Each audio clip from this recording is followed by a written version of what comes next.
La mañanera de Ángel Dominical. Hoy voy a comentar con usted algo relacionado con lo que vimos durante quizá estas últimas semanas de manera muy clara, pero más todavía en la semana que terminó. Algunos definen la economía como la ciencia de la escasez, otros dicen la ciencia de los incentivos. Al margen de cuál sea su comprensión de lo que es la economía, hay algo que tiene que ver con la gobernación en un país, al margen de su régimen político o su régimen de gobierno, es los estímulos o lo que estimula con sus palabras, con sus dichos y sus hechos el gobernante y el gobierno y el partido en el gobierno, perdón. De tal manera pues que una puede ser la idea general que tenga el gobernante de lo que debe ser su gobernación y otra muy diferente la que resulta de lo que en verdad estimula en la sociedad o en grupos sociales específicos. Se ha comentado a raíz de un uso desafortunado, según algunos, de un adjetivo por parte de quien hasta hace unos días dirigía un centro de estudios, el doctor Pedro Salmerón, por la utilización del adjetivo valientes en el caso de integrantes de la Liga Comunista 23 de septiembre, en aquel intento abortado, que fue un fracaso rotundo, del secuestro de don Eugenio Garza Sada. Seguramente leyó usted algo o escuchó en los noticiarios televisivos o radiofónicos en relación con esta tragedia.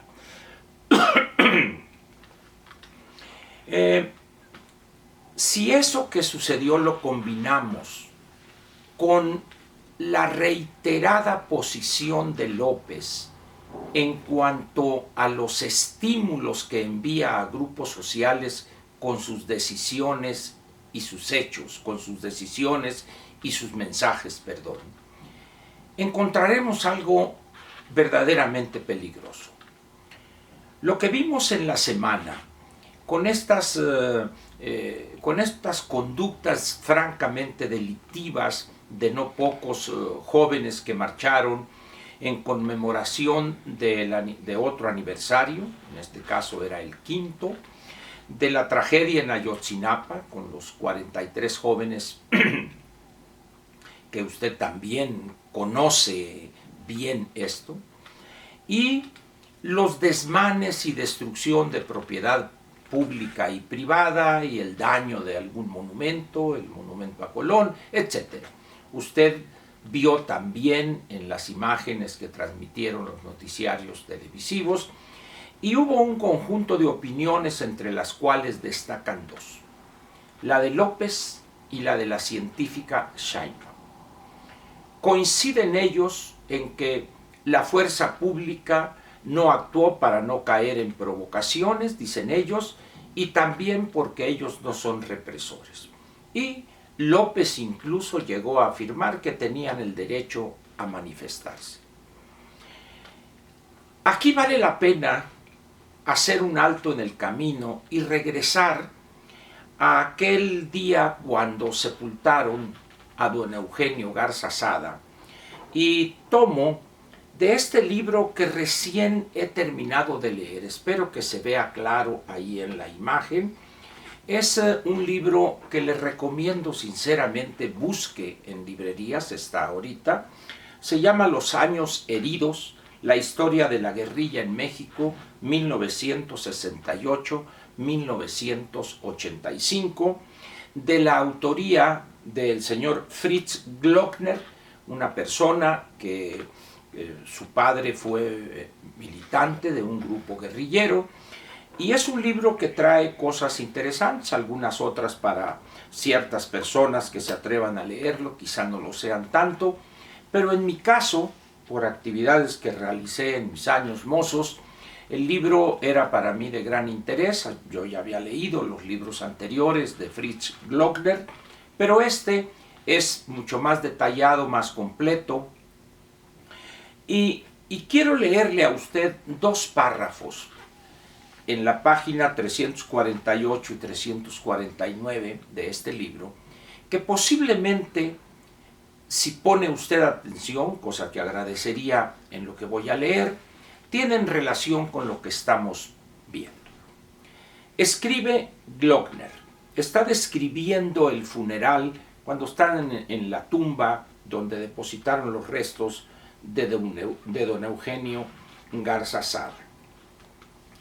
Y dice el último que intervino, el señor Margain Sosaya, dice así, entre comillas: cuando se ha propiciado desde el poder, a base de declaraciones y discursos, el ataque reiterado al sector privado, del cual formaba parte destacada el Oxiso, sin otra finalidad aparente que fomentar la división y el odio entre las clases sociales, cuando no se desaprovecha la ocasión para favorecer y ayudar todo cuanto tenga relación con las ideas marxistas, a sabiendas de que el pueblo mexicano repudia este sistema opresor. Esas son las opiniones del señor Margain Sosaya. Y dice, otra vez, dice: urge que el gobierno tome, con la gravedad que el caso demanda, medidas enérgicas, adecuadas y efectivas que hagan renacer la confianza en el pueblo mexicano. Unos desean invertir sus capitales, pero temen hacerlo. Otros, los industriales y comerciantes, quisieran fortalecer su confianza en el futuro porque se trata del futuro de la patria.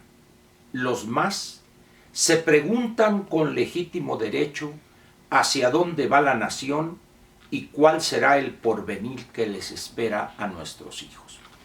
Hasta ahí la cita de estos dos párrafos del discurso del señor Margain Sosaya durante el sepelio de don Eugenio Garza Sada.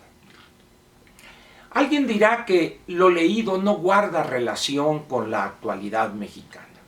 Yo difiero de quien mantenga esa posición. Si bien es evidente que hay que tomar en consideración las diferencias de tiempo y lugar, pero de alguna manera lo esencial que aquí se plantea son dos cosas.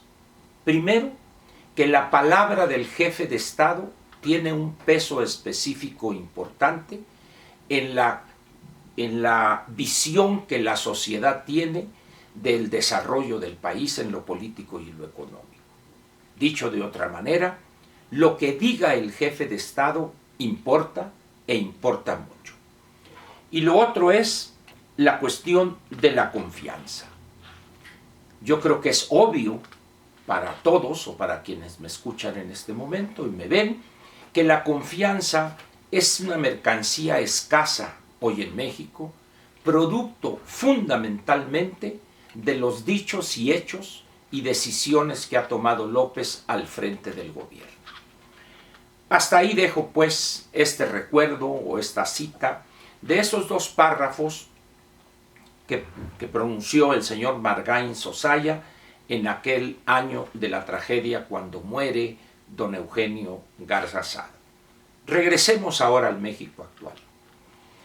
Esto que vimos hace unos cuantos días y la respuesta tanto del jefe de Estado, López, y la jefa de gobierno, la científica Sheinbaum, lo que hace en los hechos es estimular la comisión de delitos al destruir propiedad pública y privada, secuestrar funcionarios, secuestrar el Congreso de la Unión, etcétera, etcétera.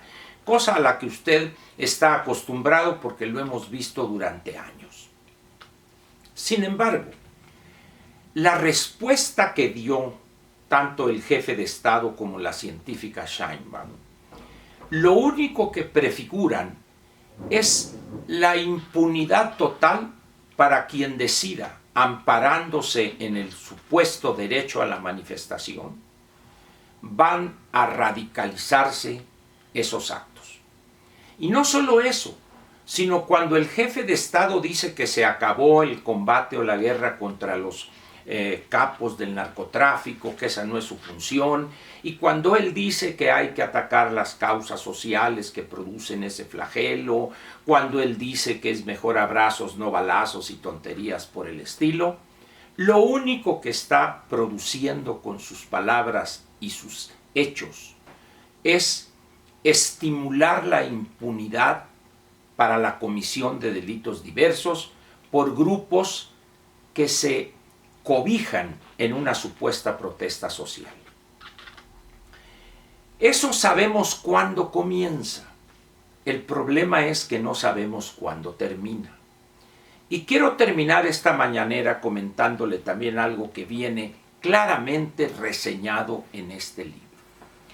Cuando México empezó a sufrir el flagelo de los secuestros de aviones o secuestros de personalidades para exigir la liberación de presos políticos que se trasladaran, en el caso a La Habana, a Cuba, al principio el gobierno o el Estado mexicano quizá fue tomado por sorpresa. Los secuestros de Hirschfield Almada, de un cónsul de Estados Unidos en Guadalajara, etc. Ahí el gobierno cedió y rápidamente se llegó a feliz término, se entregaron una cantidad en efectivo y grupos de personas integrantes de algunos grupos subversivos, como se decía en aquel entonces, fueron enviados a Cuba. Pero llega un momento en que el Estado dice no pacto con criminales. Y en ese momento se desató lo que se llamó la etapa de la guerra sucia, una guerra de baja intensidad, se clasifica también, combinado esto con la persecución a Lucio Cabañas, la reunión con el ingeniero Figueroa, etcétera, etcétera. Aquí lo puede encontrar en este libro detallado mucho mejor que lo que yo lo estoy explicando. Pero lo que importa señalar es que llega un momento en que el Estado debe decir basta y utiliza todos los recursos legales e ilegales para combatir a sangre y fuego a esos grupos. Aquí la pregunta sería, ¿qué va a pasar cuando los niveles de los delitos cometidos por estos grupos, estimulados por la impunidad que López les otorga y algunos otros gobernantes estatales, qué va a pasar cuando sea insoportable para la sociedad eso y para el mismo Estado y tenga que recurrir al uso de la fuerza? ¿Qué va a decir López en ese momento cuando debe combatir con toda la fuerza del Estado a esos grupos que sus dichos y sus actos estimularon? Ahorita es muy fácil decir, no somos represores, no vamos a utilizar la fuerza pública y un choro mareador. Pero ¿cómo va a explicar López cuando deba utilizar la fuerza del Estado para detener esa avalancha delictiva que él creó? ¿Aceptará López que sus dichos, sus palabras, su gobernación estimuló la comisión de esos delitos?